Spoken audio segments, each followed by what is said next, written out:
गीता अध्याय 15 के श्लोक 16-17 में 3 प्रभु बताए हैं।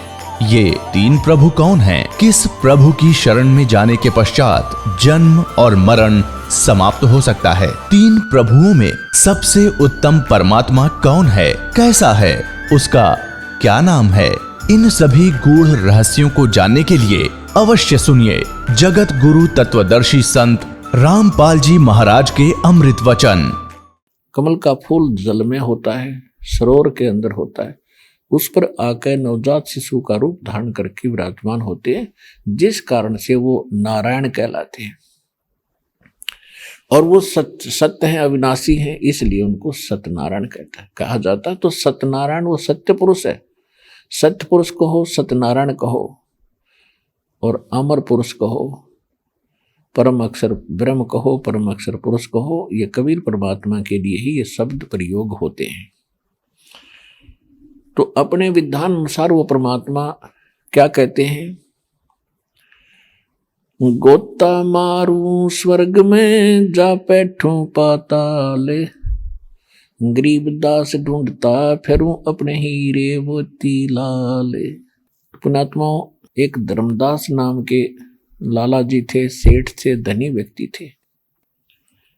वो बहुत धन था उनके पास, बहुत रईस व्यक्ति थे, और इतना धन होते हुए परमात्मा में आस्था अटूट थी। अब जब तक यथार्थ मार्ग नहीं मिलेगा, पूरे सतगुरु मिलते नहीं, तब तक हम कितनी साधना करते हैं, कितनी श्रद्धा लगाए रहें, हमारी सारी साधना, सारी श्रद्धा व्यर्थ होती है। तो धर्मदास जी ने एक रूपदास नाम के एक वैष्णव संत से दीक्षा ले रखी थी। उन्होंने उनको बता रखा था, ओम नमो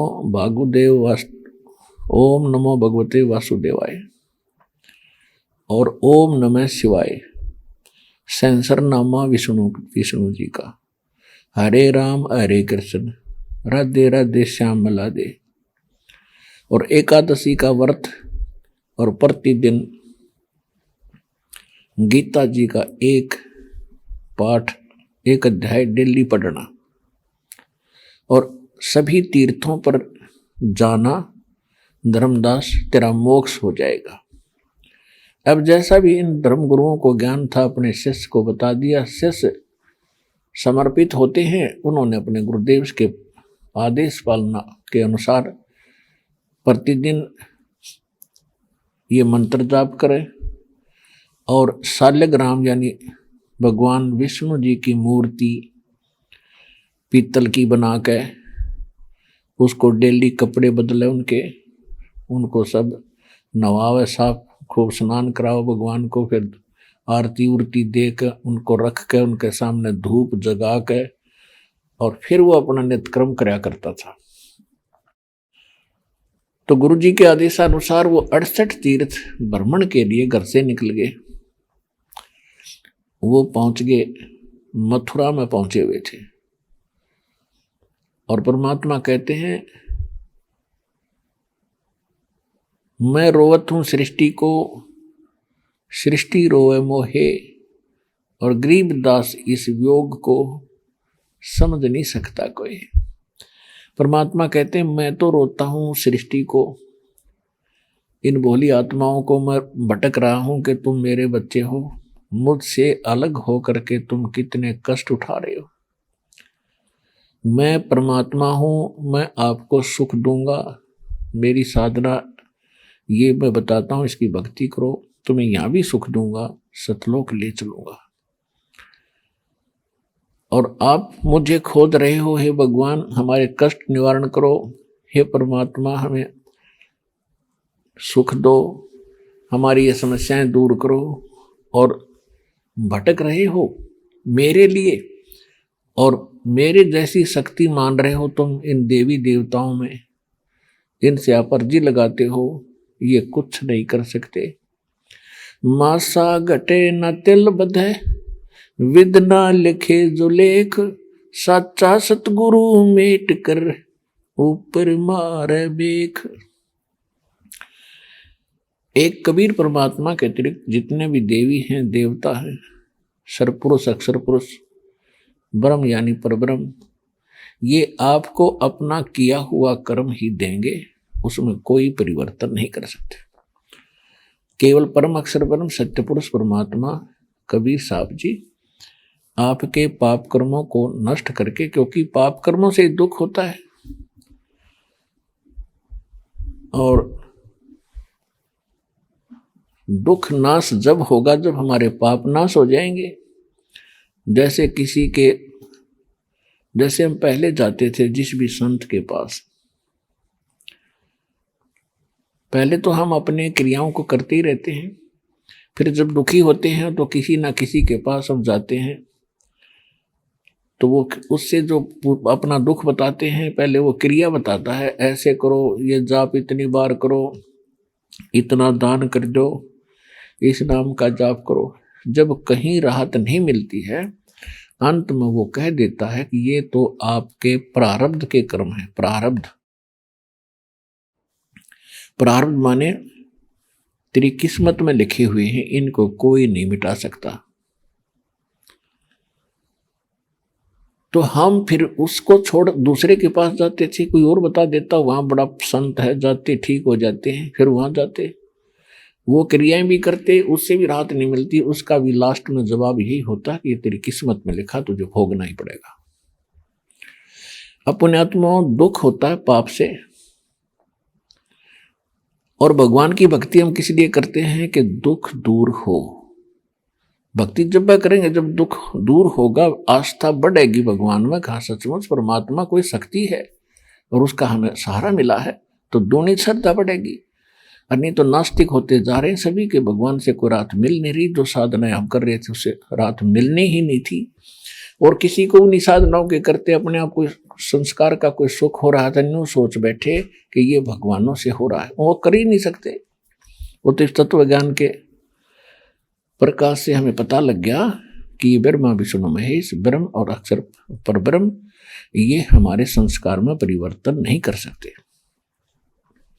और पहले हम इन्हीं को क्रेडिट देते रहते थे कि इन्होंने ऐसा कर दिया, तो फिर भी हमारी आस्था भगवान से हटे नहीं थी, फिर हम तीसरे के पास जाते थे।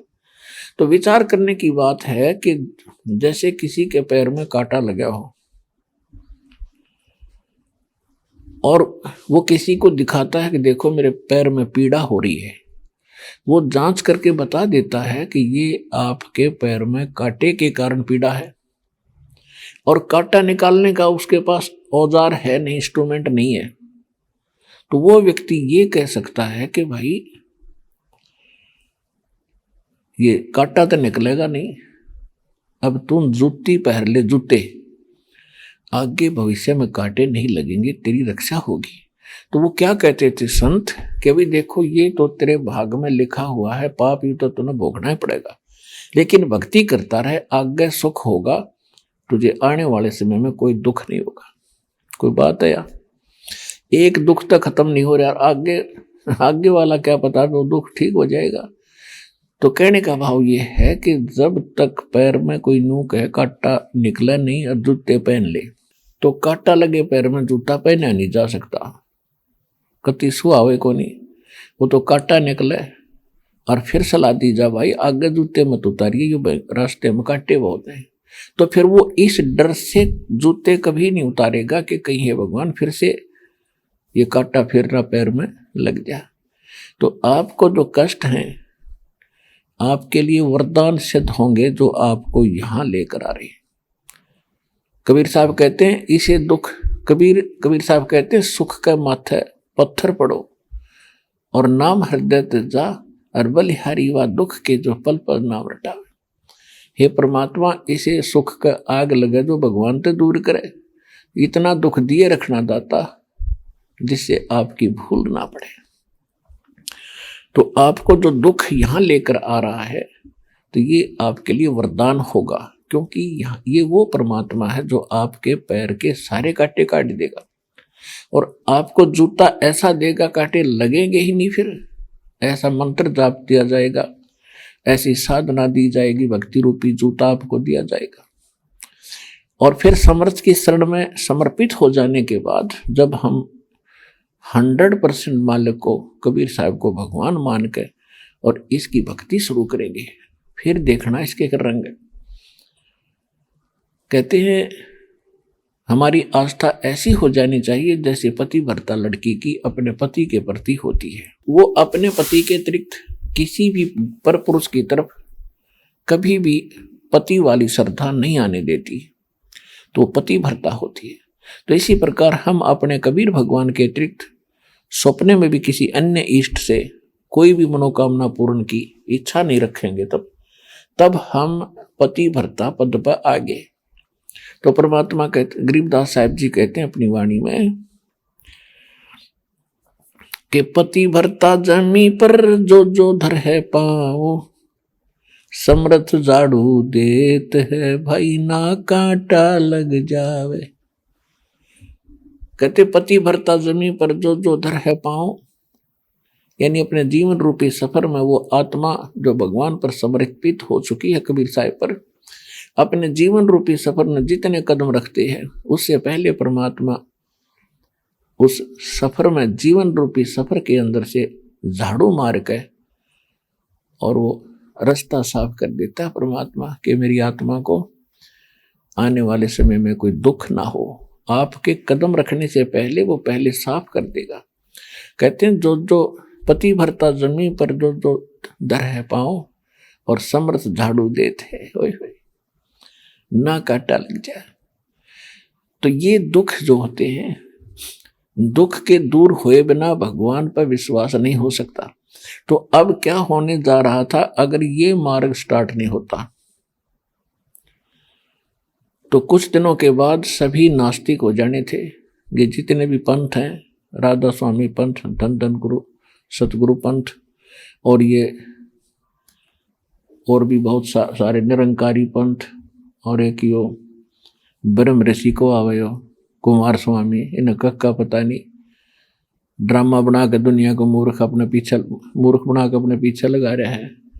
ऐसे ये उनने ये निर्मल बाबा, बता आपने कभी देखा हो? हमने हंसी आवे इन लोगों की बातों पे, और उसमें भी सुख बताने वालों की गिनती नहीं। मुझे बाबा ये सुख हो गया, बाबा मुझे ये सुख हो गया, और वो हो रहा उन पुण्यात्माओं के संस्कार का। हाँ बाबा तने का आलू खा ले, बाबा ने कहे समोसे खा ले, हो गया। वो भक्ति है कोई? प्याज खा ले, ना खाओ तो प्याज खा लिए बस। तो ये पुण्यात्माएं जो वैसे ही फंस गई उनके, उनको ज्ञान नहीं। तो दास ये चाहता है कि पहले आपको ज्ञान हो ताकि आप लाल और लाडली ने पहचानो, और पहचानने के बाद पटक दोगे दूर ठा के और लाल ग्रहण करोगे, यहाँ आओगे कल्याण कराओगे। तो इस प्रकार जो प्रसंग चल रहा है हम उसी पर आते हैं। अब धर्मदास जी को जो मार्ग बताया था, आरूढ़ होकर वो अपना भक्ति में लगा हुआ था, और परमात्मा हमारे लिए भटक रहे हैं कि गोता मारूं स्वर्ग में जा बैठूं पाताल, गरीबदास ढूंढता फिरूं मैं अपने हीरे मोती लाल। गरीबदास जी को परमात्मा ने बताया कि मैं कभी स्वर्ग पहुंच जाता हूं, कभी पाताल में जाता हूं, कभी पृथ्वीलोक पर आता हूं, अपने हीरे मोती लालों को, अपनी प्यारी आत्माओं को खोज रहा हूं। तो यही वेद बताते हैं कि वो परमात्मा सतलोक से चलकर आता है, अच्छी आत्माओं को मिलते हैं, उनको ज्ञान से परिचित कराते हैं। अपने आत्माओं हमारे को इतना बिगाड़ दिया इस काल भगवान ने। यदि आप सीधा किसी भी व्यक्ति, किसी मजहब के व्यक्ति को सच्चाई बताने की चेष्टा करते हो तो आपका सिर फोड़ना हो जाएगा। तो निंदा करता है, देवी देवताओं की तो बेइज्जती करता है, तो हमारे धर्म को हानि करता है, और काल ने ऐसा काम बिगाड़ दिया। हमारे तक पहुंचने के लिए उस परमात्मा को कितनी कठिनाई हो रही है। अब धर्मदास जी अपना नित्य प्रति जो क्रियाएं करता था उसको किया ही करता था, और उसके साथ साथ 68 तीर्थ के लिए वो मथुरा में पहुंच गया। अब मथुरा के अंदर पहुंचकर उसने सुबह सुबह उस मथुरा के जोड़ में तालाब में स्नान किया, जिसमें ये कहते हैं कृष्ण जी जब यहाँ गौ चराया करते थे तो यहाँ स्नान कराया करते इस तालाब में, और उसमें स्नान करने से बड़ा पुण्य होता है, जिसमें श्री कृष्ण नहाया करते थे। इस दृष्टिकोण से वहां लोग जाते हैं। और फिर क्या बताते हैं, जो गिरिराज एक पर्वत है, गिरिराज, तो कहते हैं उसको, उसके परिक्रमा करते हैं। किस लिए? कि भगवान ने यो उठाया था। किस लिए उठाया था वो भूल जाते हैं, उठाया किस लिए था। उस समय क्या होता था कि इंद्र देवताओं का राजा है, वहां देवताओं की पूजा होया करती थी, और इंद्र की पूजा विशेष करते थे वो उनके कुल के लोग। तो श्री कृष्ण जी ने कहा था कि इन देवताओं की पूजा मत करो, ये आपको कुछ नहीं देंगे, भगवान की पूजा करो। तो उसने, कृष्ण जी ने सब पूजाएं बंद करवा दी, इंद्र की भी पूजा नहीं करी। इंद्र को क्रोध आ गया, उसने इतनी वर्षा करनी शुरू कर दी कि ब्रज को डबो दूंगा मैं, ब्रज क्षेत्र का कति जलमग्न कर दूंगा, सारे सबका नाश करूंगा। तो तब श्री कृष्ण जी ने वो गोवर्धन पर्वत उठाया और पूरे ब्रज के ऊपर छा दिया उसको, पूरा इंद्र बरस गया और सारा का सारा जल उस पहाड़ के अंदर कंज्यूम हो गया, सोख लिया उसने, और कितने छींट भी नहीं लगी पूरे ब्रज के। इंद्र ने माफी मांगी और अपना चला गया। फिर भगवान ने उधर दिया वो पर्वत। अब ये देखो उन्होंने किस लिए वो उठाया था, क्यों, क्या उद्देश्य था? कि देवताओं की पूजा नहीं करनी, उन्हें कहा था एक भगवान की भक्ति करो। श्री कृष्ण जी ने अपनी भक्ति भी ना कही थी, तो वो खुद और वो भक्ति करते थे भगवान की, दुर्वासा से दीक्षा ले रखी थी उन्होंने, ओम नाम का जाप करते थे।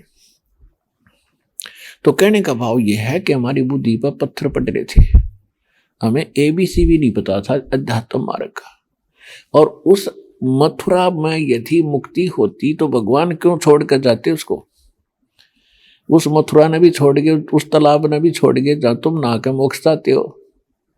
वो तो द्वारका में जाकर रहे थे, समुद्र में के अंदर टापू में, क्योंकि वहां रोजाना कोई ना कोई उनके साथ झगड़ा करता रहता था।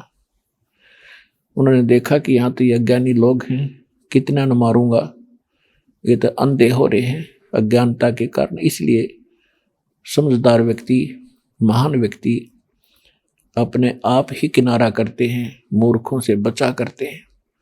तो वहां चले गए जहां कोई पहुंचे को नहीं, और वहां उसके एक गेट बना दिया, एक द्वार की नगरी बना दी कि कोई आवे भी गलती नहीं दूर बकवाद करने तो सारे इकट्ठे एक ही स्थान पर उसका मुकाबला कर लेंगे। तो उस तालाब में स्नान करके धर्मदास जी बाहर बैठे सुबह सुबह। पहले उसने कुछ स्थान लीपा, गोबर गाय का मिट्टी मिला के और कुछ स्थान को लीप के पवित्र किया। उसके ऊपर स्वच्छ कपड़ा बिछाया, उसके ऊपर भगवान विष्णु जी की, श्री कृष्ण जी की मूर्ति रखी थी, वो एक प्लेट में रखी, और उसके सारे कपड़े उतार के नवा के नए कपड़े पहना दिए और धूप लगा के, और फिर अपनी दैनिक जो क्रिया करता था वो मंत्र जंत्र करे, फिर गीता जी का पाठ करने लगा। परमात्मा ने क्या किया, एक जिंदा महात्मा का रूप बना के, जिंदा एक साधु मुसलमानों में होते हैं जिंदा साधु, जिंदा बाबा का रूप बना के, और धर्मदास जी से थोड़ी दूरी पर बैठ गए भगवान 50 फुट की दूरी, क्योंकि हिंदू मुसलमानों को अच्छा नहीं मानते थे कि ये मांस खाते हैं, इसलिए हमारी पूजा के निकट नहीं आनी चाहिए। परमात्मा को यह मालूम था कि ये बिदक जाएगा, जब मैं इसके घना निकट चला गया तो बात नहीं सुनेगा मेरा बच्चा। दूर बैठ के थोड़े से, तो धर्मदास जी अपनी क्रिया कर रहा था। फिर बड़े ध्यान से भगवान सुन रहे थे, जैसे यूं महसूस हो सामने वाले को कि ये मुसलमान होकर भी और मेरी हमारे भगवानों की कथा सुन रहा है तो इसमें कोई आस्था है। तो धर्मदास जी ने ऊंचे ऊंची आवाज में गीता का पाठ करना शुरू कर दिया, और जैसा गुरुजी ने अनुवाद बता रखा था वो अनुवाद भी साथ सुनाने लग गया उस दिन, कि सामने वाले का कुछ असर हो जाए, बाबा जी घूम रहा भगवान के लिए और इसकी बुद्धि ठिकाना आ जा। इस कारण से वो परमात्मा को सुनाने के लिए, धर्मदास बाबा जी को सुनाने के लिए ऊंची आवाज में बोलने लग गया। तो परमात्मा जिज्ञासा दिखाते हुए निकट आ गए, उससे 10-15 फुट की दूरी पर बैठ गए और धर्मदास जी वो कथा सुन, अपने रोजाना जो नित्य नियम करता था वो कर ही रहा था। जब उसने अपने सारे जो भी उस दिन गीता का पाठ करना था उससे कहीं अधिक ही किया उसे, ताकि मैं सामने वाले को कुछ सुनाऊं, इसके असर हो जाए, इसका कल्याण हो।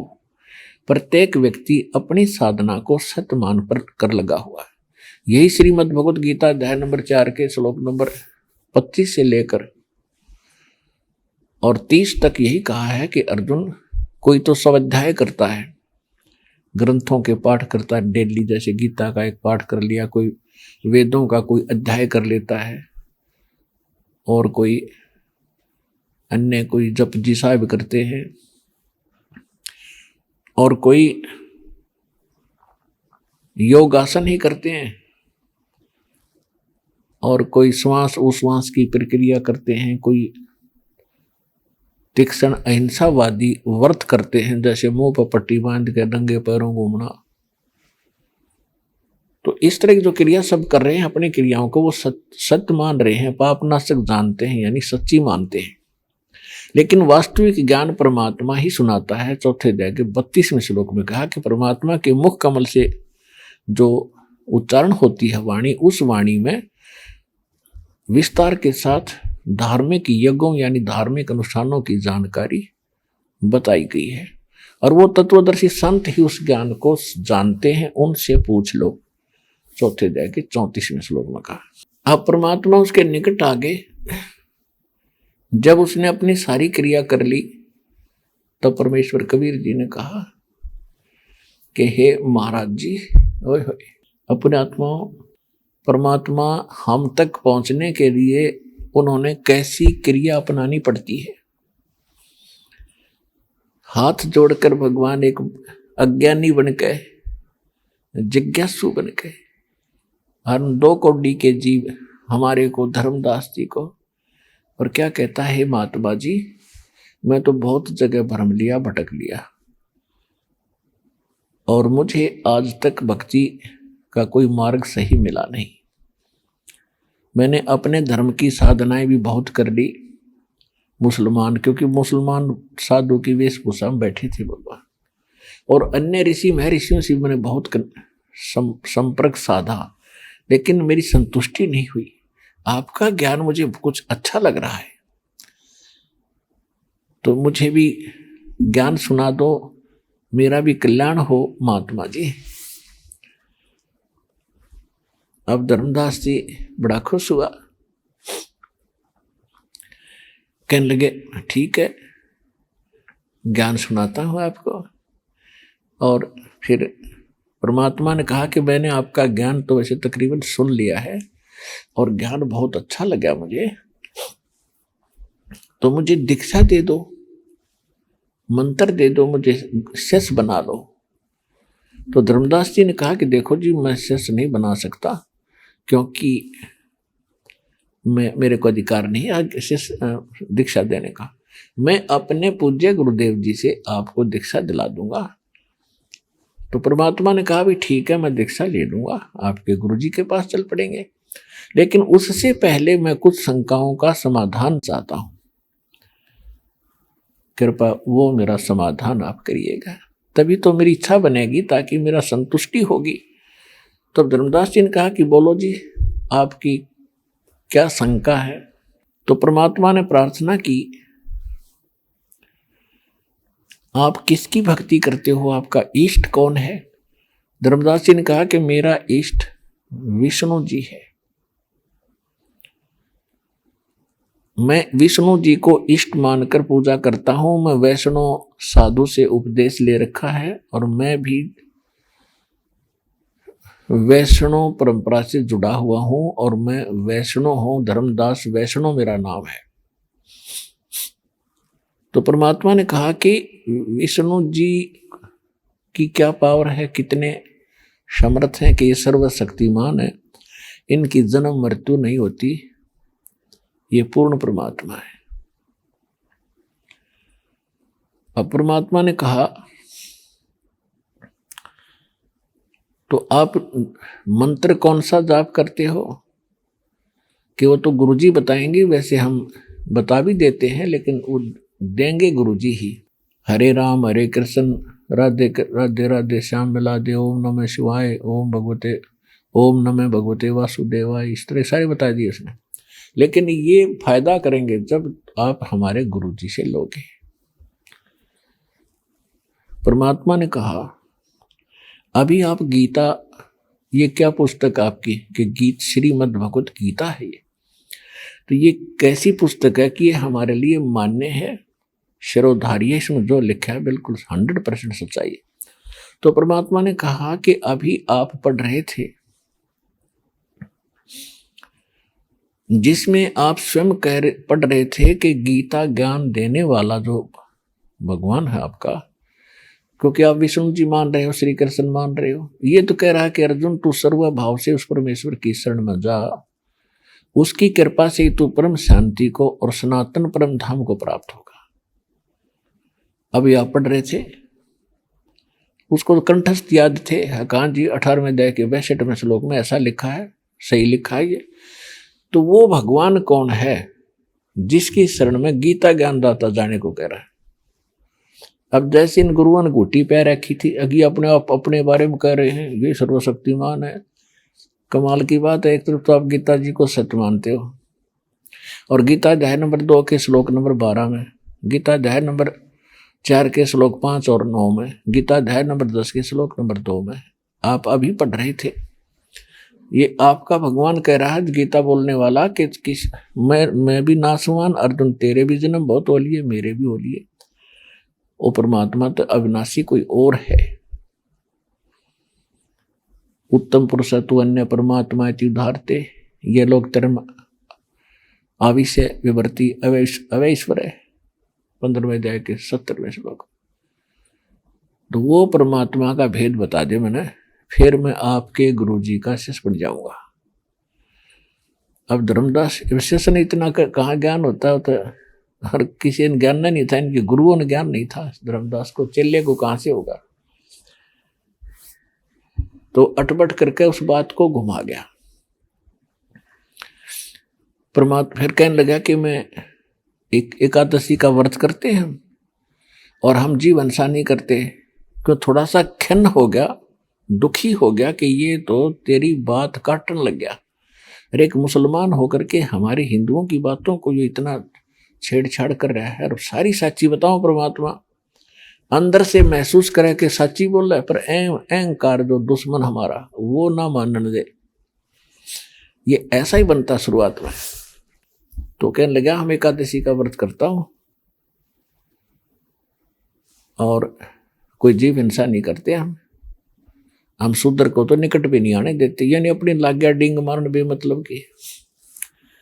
परमात्मा बोले आप कहते हो हम जीव हिंसा नहीं करते, कान जी आप कहां से आए हो? बांधवगढ़ से आया हूं, बांधवगढ़ मध्य प्रदेश में। कितनी दूर है यहां से, मथुरा से? कि लगभग 250 कोस होगा। 250 कोस मीन 750-800 किलोमीटर। तो वहां से किस वस्तु में आए हो आप? कोई घोड़ा गाड़ी लाए हो कि नहीं, पैदल चल के आया हो? तो परमात्मा ने कहा कि वहां से यहां तक आने में आपने जितने जीव मारे पैरों के नीचे, जूतों के नीचे, या नंगे पैरों भी आओ तो भी मरेंगे। तो वो जीव जो हिंसा आपने की है कितने होंगे, गिनती है आपके पास? आप कहते हो मैं जीव हिंसा नहीं करता, और आप इस तालाब में नहा आए हो, इस जोड़ में जिसमें कृष्ण जी नहाया करते थे, और ये लोटे में आप जल ले रहे हो, उसी में से लाए थे, कहाँ जी, पवित्र जल मान के, इसमें देखना कितने जीव हैं।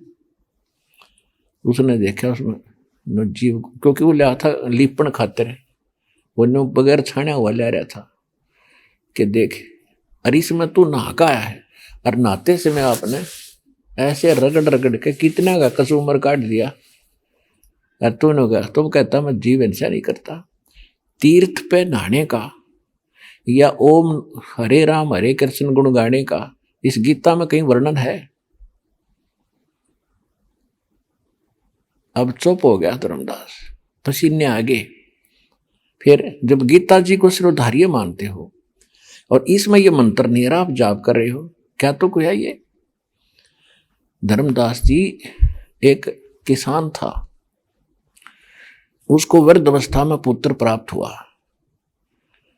उसने सोचा जब तक बच्चा युवा होगा तब तक हो सकता मेरी मृत्यु हो जाए, और इसको किसानी का ज्ञान ना हो रहने से ये तो अपना नुकसान उठाएगा। इसलिए उसने अपना अनुभव एक पुस्तक में लिख दिया कि ये फसल इस टाइम बीजनी चाहिए, इसमें 1 एकड़ में इतना बीज डालना चाहिए, इसमें प्रथम वाटरिंग, इसमें सेकंड वाटरिंग, दूसरी ऐसे डालना चाहिए, पानी सिंचाई, तो सारा कुछ लिख कर रख दिया। और पिता की मृत्यु होगी, और वो पुत्र प्रतिदिन पिता की आज्ञा अनुसार के पिताजी ने कहा था, बेटा ये मेरा अनुभव है, जब तू किसानी करने योग्य हो तो इसका डेली पाठ करिए। डेली पाठ का अर्थ होता है रिमेंबर करना, याद रखना कि क्या लिखा है इसमें, हमने क्या करना चाहिए। और वो किसान का पुत्र डेली उठता है, पिताजी की उस बही को उठा लेता है, पैड को, डायरी को जिसमें अनुभव लिखा, और रोजाना एक पृष्ठ पढ़ लेता है और करता उसके विपरीत।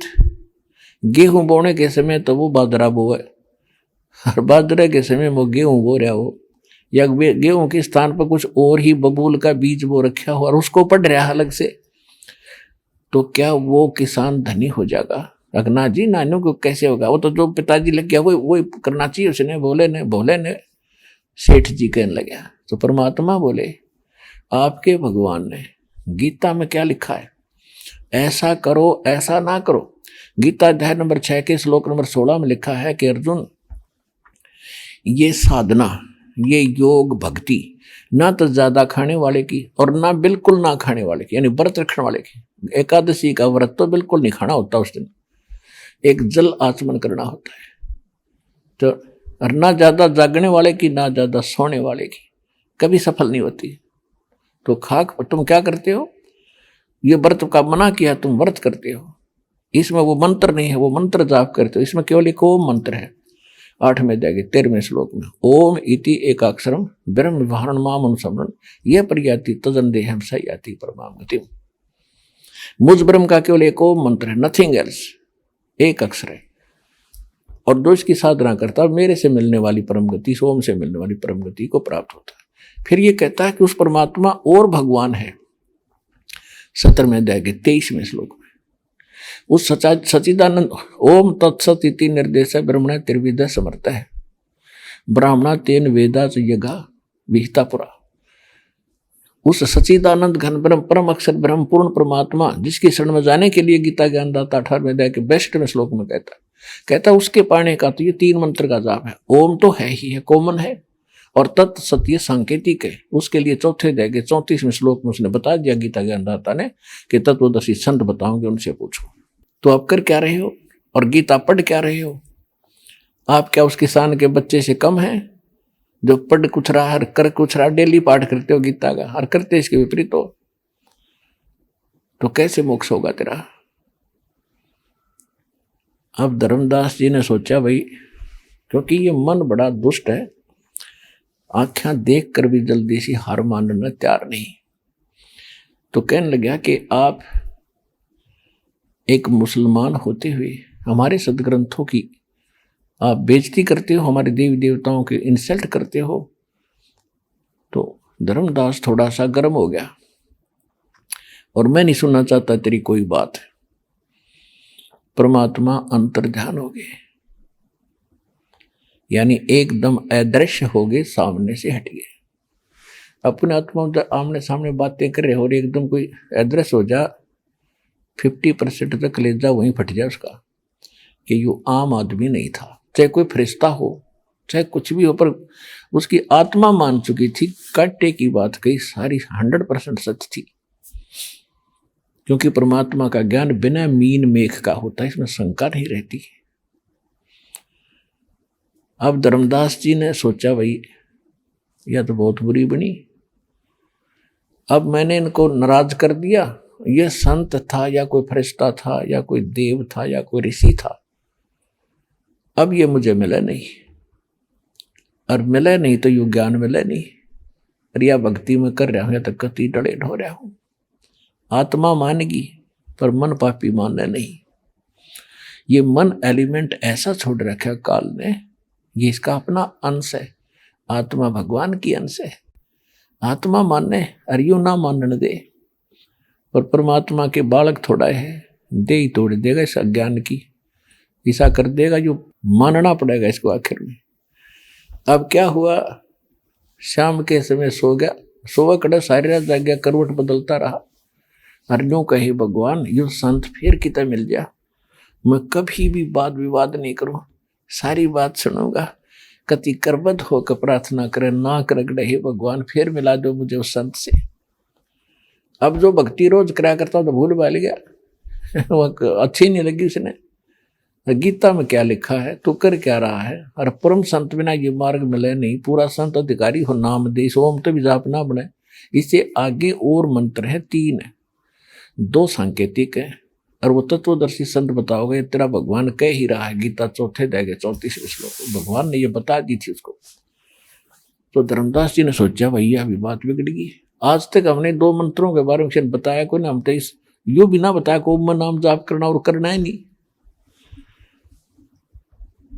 और ये स्वयं कह रहे मैं नासवान हो, मेरी तेरे भोजन ने बोलिए। वो तो सारी बात उसके घोट रखी थी, डेली पढ़ने में याद भी थी उसको, तो बहुत आसानी से उसका यह बात गला उतर गई, लेकिन मन नहीं मानना था। अगले दिन क्या किया उसने, सुबह उठा, वक़्त से उठ के धर्मदास जी ने, अब भक्ति भक्ति करनी नहीं थी, हमने सोची तो रोटी बना और इसने खा, और फिर कोई संत न खोजूंगा शायद, या कहीं बैठा पा जाता मैंने, या भक्ति तो हो नहीं सकती। तो उस दिन वक़्त से उठ के पहले भोजन बनाया उसने। अब भोजन बनाने लगा तो जंगल से लकड़ी तोड़ कर ला रखी थी, चूल्हा बना लिया और उसमें लकड़ी जगा दी। एक मोटी लकड़ी थी, बाकी छोटी लकड़ी ला के आग जगा दी, अपना खाना बनाया, भोजन जैसे भी सब्जी बनाई। तो धीरे धीरे वो लकड़ी, जो मोटी लकड़ी लंबी थी, जलती जलती निकट आ गई चूल्हे के पास। तब तक सूर्य उदय भी होने वाला हो गया, अच्छी रोशनी सी हो गई। तो उसने क्या देखा कि जो मोटी लकड़ी थी वो थोथी थी बीच तक, और कुछ थोड़ी थोड़ी गिल्ली भी थी, घनी गिल्ली नहीं थी। तो उसके पिछले हिस्से पर वो एक तरल पदार्थ सा उबड़ा करे कच्ची लकड़ी में, जलती हुई लकड़ी में। तो उसके अंदर से जो थोथी लकड़ी थी उसमें से चींटियां निकल रही थी, अंडे मुख में ले गए, और वो बाहर निकलने की चेष्टा कर रही थी। तो उस पर गिर के, जो उसके पिछले हिस्से पर पानी उबला था लकड़ी के, उस पर गिर गिर के चटक चटक होकर जल थी। आग में जले, पीछे तो वो पानी में, वो पानी जल रहा था उसमें जले। तो धर्मदास जी ने देखा कि ये तो बहुत लंबी थी, 2-2.5 फुट की थी, और इसमें तो ना जाने कितनी चिट्टी मर गई, आज तो हद होगी भाई। एकदम उससी हिर गया, कति कांप गई आत्मा उसकी, रूह कांप गई। बहुत जुल्म हो गया, तो हे भगवान, मैं तो आया था धर्म के कारण, राज कितना पाप हो गया। उसने तुरंत वो शेष लकड़ी बुझाई, जितनी भोजन बन गया था वो रखा। तो उसने क्या विचार किया अपने मनमुखी के, आज इस भोजन को किसी साधु संत को खिला दूंगा और मैं भूखा रहूंगा, तो मेरा यू पाप ना लगेगा। इस दृष्टिकोण से सारे भोजन को एक थाली में रख के और ऊपर कपड़ा सुंदर डाल के संत की खोज में चल पड़ा। तो सामने परमात्मा बैठे, अन्य साधु का रूप बना के, जैसे हिंदू कौन से साधु होते हैं, लाल कपड़े पहन ले और इस तरह की वेशभूषा वाले को हम अपना हिंदू साधु मान्या करते। इस साधु के रूप में एक वृक्ष के नीचे बैठ गए। तो धर्मदास जी ने दूर से देखा कि वो बैठा महात्मा, वहां जाकर और थाली रख दी, महाराज जी भोजन खा लो। परमात्मा बोले ठीक है धर्मदास, रख दे भाई। उसने देखा कि तेरा नाम कैसे जानते हैं महात्मा जी, पहचान नहीं सके दाता को, ऐसा वेश बना दिया। तो उन्हें सोचा मैं भंडारा वगैरह करता रहता हूँ, जगह जगह धर्म करता हूँ, ये साधु संत आते रहते हैं, जानते होंगे। तो परमात्मा बोले रखते भाई धर्मदास जी, भूख लग रही है। अब परमात्मा कबीर साहब के पास एक करमंडल था लोटा पानी का, उसमें से जल लिया और कोई मंत्र सा बोला लोग दिखावा करके, और सारी रोटियों के ऊपर छींटे मार दिए, उस सब्जी पे भी और रोटियों पे। तो क्या देखा, देखते ही देखते वो सारी रोटियों की, भोजन की चींटी बन गई काली, और मुख में अंडे लेकर वो थाली से बाहर निकलने की चेष्टा करे, सारी थाली भर गई, काली होगी थाली चींटियों से। तब परमात्मा उसी रूप में आगे जो पहले दिन चर्चा हुई थी, तो परमात्मा ने कहा करे आप ये कह रहे थे धर्मदास, में कोई जीव हिंसा नहीं करता, तेरे तक कसाई भी अच्छा। अब श्याम ने देखा हो तो वही गुरु जी आगे, वही महात्मा है, चरणों में गिर गया और कहने लगा महाराज मुझ पापी को क्षमा कर दो, मैं तो घना नीच आदमी हूं, मैंने आपके साथ वाद विवाद किया, परमात्मा आपकी बात सारी सच्ची थी, फिर मेरा मन पापी ना माने था, दाता आपने बड़ी दया करी, अब जो ज्ञान सुनाओगे मैं सारा मानूंगा। परमात्मा बोले वह सुन ले,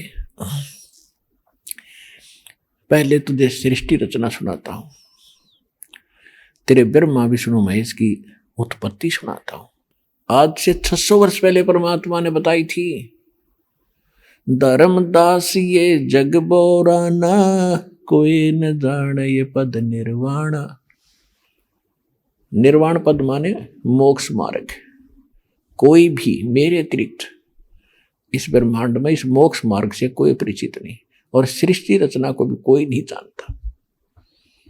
तब तक परमात्मा अपने को छुपा रहे थे और अन्य परमात्मा बता रहे थे। धर्मदास ये जग बोराना, कोई न जाने पद निर्वाण, यही कारण मैं कथा पसारा, जग से कहिए वो राम नियारा।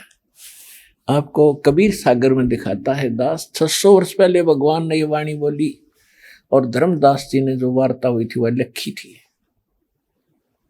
और हमारे धर्मगुरु ये कहा करते, ये अशिक्षित दुल्हा के जाने भगवान के बारे में, क्या जाने ग्रंथों के बारे में। 600 वर्ष पहले परमात्मा ने बताई थी कि इसके ब्रह्मा विष्णु महेश की माँ तो दुर्गा है, अष्टंगी, और इनका पिता युग काल है, लेकिन वो इन्होंने स्वीकार करी नहीं और हमें करने दी नहीं। लेकिन परमात्मा यो अनमोल खजाना छोड़ गए, आज हम आसानी से भगवान पहचान सकते हैं और सारा सदग्रंथों का ज्ञान पहचान सकते हैं।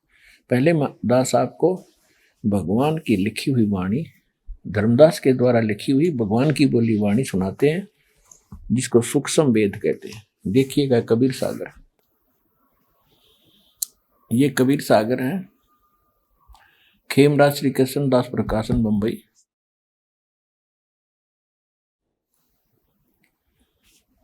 और ये कहाँ से प्रकाशित है,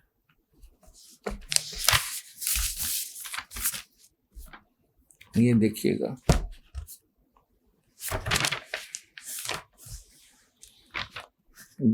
कबीर सागर।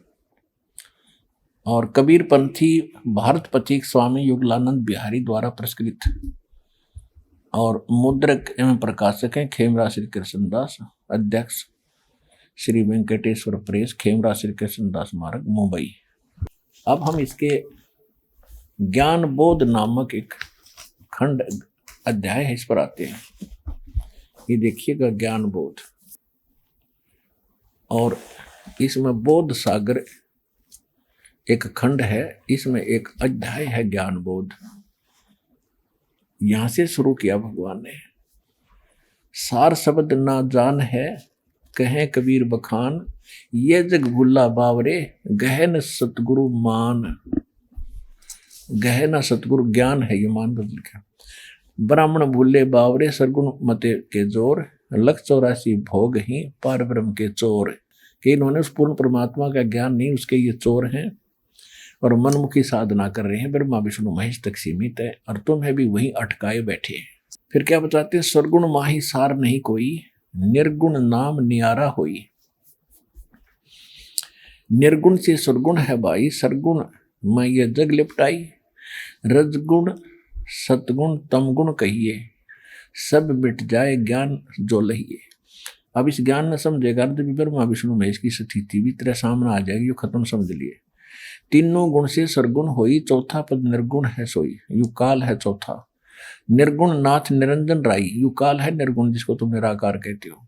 और निज उत्पत्ति बना के खाई, आप पैदा करे आप खावे, ताके परे राम नियारा, उससे परे एक राम है, यू नाम गलत छपा है।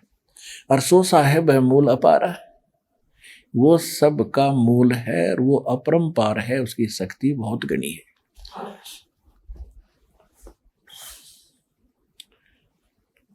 अब यहां क्या लिखा है, उन्हें ये जगत जो चौथा, उनसे ऊपर जो परमात्मा है, उस उन्हें सबसे न्यारा है, उन्हें जगत न जानने भाई, और काल अंश राखे भरमाई। और काल के अंशों में ये सब भ्रम रहे हैं। यहाँ जगत धर्मदास ये जग बोराना, कोई न जाने पद निर्वाणा, यही कारण मैं कथा पसारा, जग से कहिए वो राम नियारा। ये राम है, गलती से मिसप्रिंट है, क्योंकि परमात्मा का जिक्र चलता रहा है कि वो भगवान इनसे न्यारा है। यही ज्ञान जग जीव सुनावो, सब जीवों का भरम नसावो, अब मैं तुमसे कहूँ चिताई, त्रिदेवन की उत्पत्ति वाई।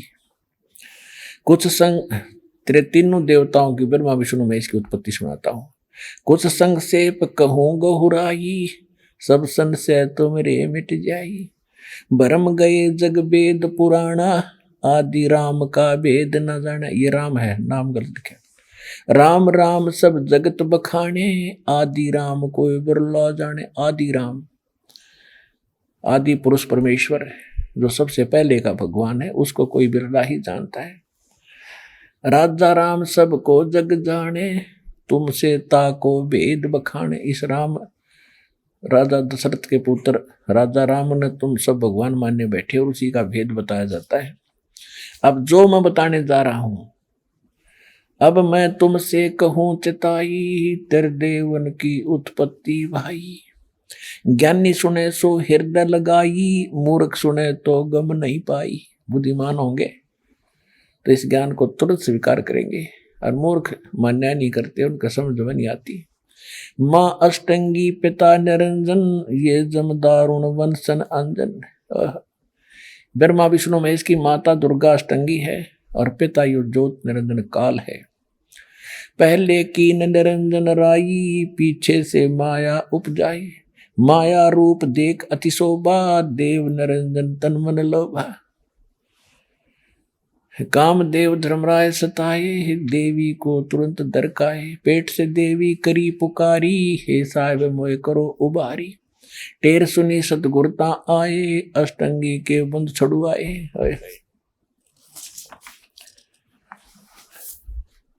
धर्मराय को हिकमत कीना, नखरेखा से भग कर लेना।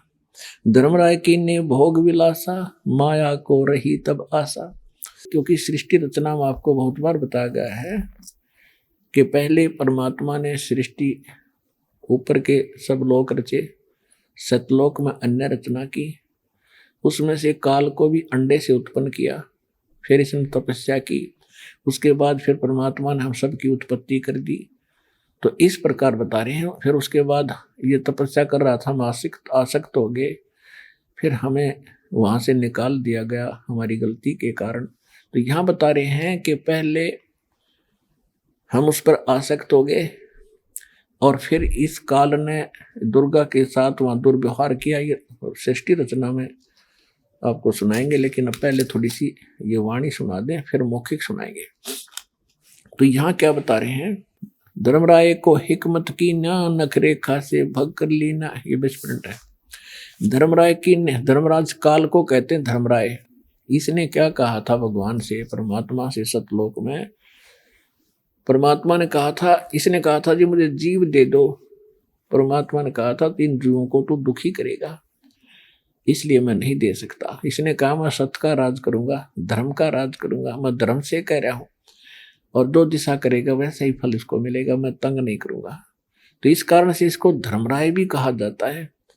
लेकिन यो स अन्यायी कति 1 नंबर का, क्योंकि यहाँ जो नाम इसका पक रहा है, क्योंकि हमने अध्यात्म मार्ग कंप्लीट नहीं ज्ञान, परमात्मा को कंप्लीट ज्ञान था, तो वो सारे शब्द प्रयोग किया करता है, क्योंकि आने वाले समय में इनकी जरूरत पड़ती है। अब दुर्गा ने और काल ने कहते हैं आपस में सृष्टि कर्म किया, पति पत्नी व्यवहार किया, उससे ये गर्भवती हुई, प्रेग्नेंट हुई, उसके विषय में जानकारी। धर्मराय की ने भोग विलासा, दुर्गा को रही तब आशा माया।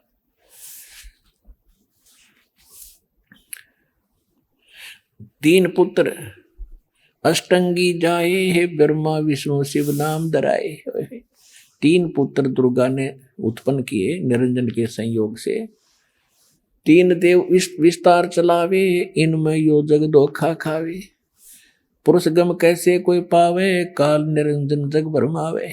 उस पूर्ण परमात्मा की महिमा कैसे पा सकते हो, यो काल सब न भरमा रहा है।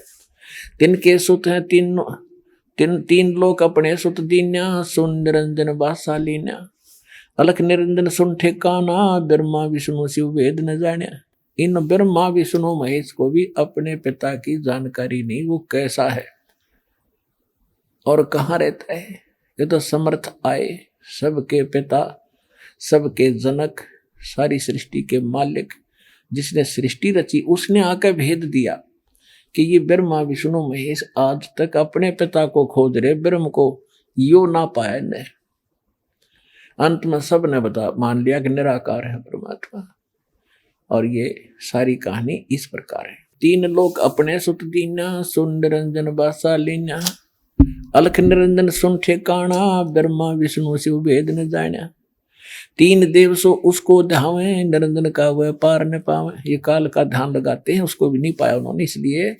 इसलिए विष्णु जी देवी पुराण में कहता है कि मैं वो तो मिला नहीं, दुर्गा की पूजा करने लग गया। और दुर्गा जब भी प्रकट हो जाती है, सामने आ जाती है, बोल बेटा क्या मांगता है। वैसे ये छोटी मोटी रिद्धि सिद्धि पाकर ये सारे पंसारी बन गए, हल्दी की गांठते हैं। तो इसलिए श्री देवी भागवत में प्रथम स्कंद में 28-29 पृष्ठ पे ब्रह्मा जी के पूछने पर विष्णु जी कहते हैं कि मैं दुर्गा से ऊपर मैं किसी भगवान को नहीं जानता, किसी देव को नहीं जानता, और मैं इसी की पूजा करता हूँ।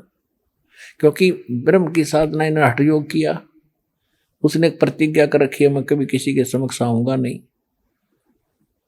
और इसलिए इनको वो मिला नहीं। तो परमात्मा कह रहे हैं 3 देव सो उसको ध्यावे, और निरंजन का वो पार न पावे। अलख निरंजन बड़ा बटपारा, 3 लोग जीव कीन आहारा। ब्रह्मा विष्णु शिव नहीं बचाए, सकल खाए पुन दौड़ उड़ाए। कहते हैं ब्रह्मा विष्णु महेश को 3 देव के 3 लोग के जीवों को काल आहार करता है, मारता है, खाता है। ब्रह्मा विष्णु महेश को भी मारेगा और इनको भी खा जाएगा, इनकी धूल उड़ा देगा। और कहते 3 के सुत हैं तीनों देवा, अंदर जीव करते हैं सेवा। इस काल और दुर्गा के ये 3 पुत्र हैं, और ये अंधे ज्ञानहीन प्राणी इस काल के पुत्रों की पूजा करते हैं, ब्रह्मा विष्णु महेश की। 3 देव की जो करते भक्ति, उनकी कदे ना हो मुक्ति। 600 वर्ष पहले भगवान बोला करते थे। और आज आपके समक्ष इस दास ने कर दिया, भगवान की वह वाणी स्पष्ट साफ दिखा दी। सब सदग्रंथों से प्रमाण करके दिखा दिया कि ब्रह्मा विष्णु महेश की भक्ति करने वाले, गीता में क्या लिखा उनके विषय आपको बहुत बार सुना है। अब जो प्रसंग चल रहा है उस पर आते हैं।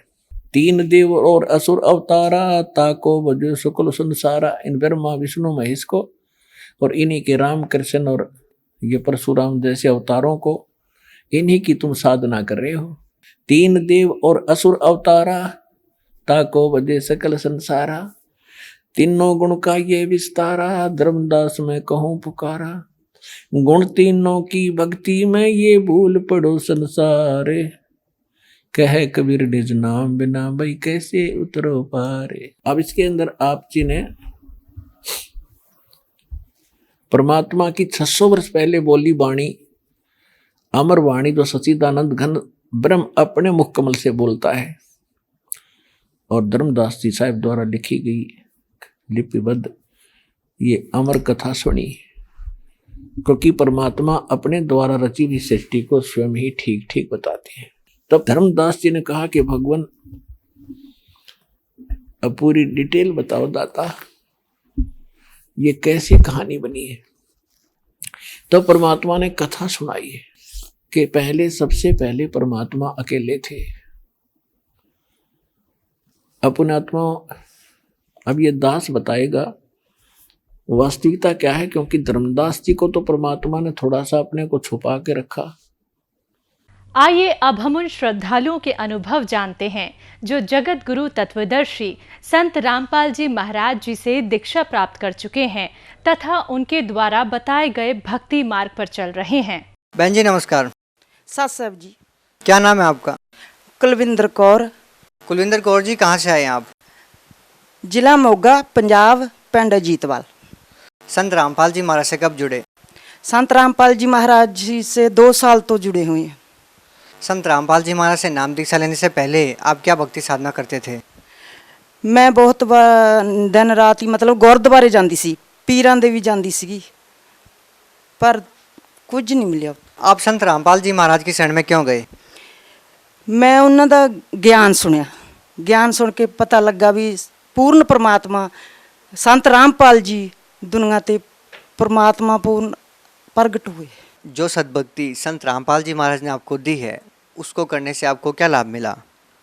संत रामपाल जी तो जब मैं नामदान लिया तो मेरे जोड़ां दा दर्द सी, जब मैनू गुरु जी तो आशीर्वाद मिलिया तो ज़्यादा गुरु जी तो आशीर्वाद मिल के ही ज़्यादा मेरा जोड़ां दा दर्द खत्म हो गया। मैनू बीमारियां बहुत ज़्यादा सी, मेरे गुरदियां च भी पत्थरी सी, मेरे खाने वाली नाली विच भी पत्थरी सी, सब नष्ट हो गई, सारियां बीमारियां मेरियां नष्ट हो गई।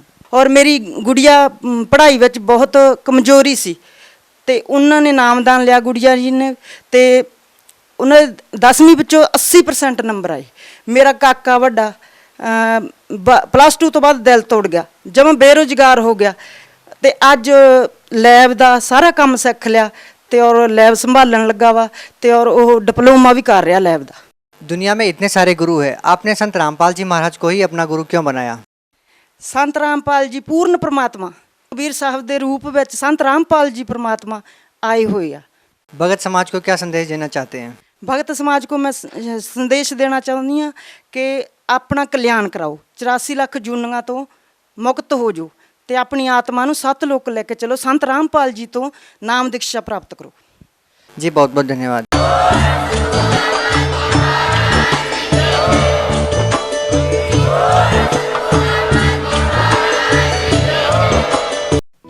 आप सुन रहे थे जगत गुरु तत्वदर्शी संत रामपाल जी महाराज के मंगल प्रवचन। अधिक जानकारी के लिए संपर्क करें।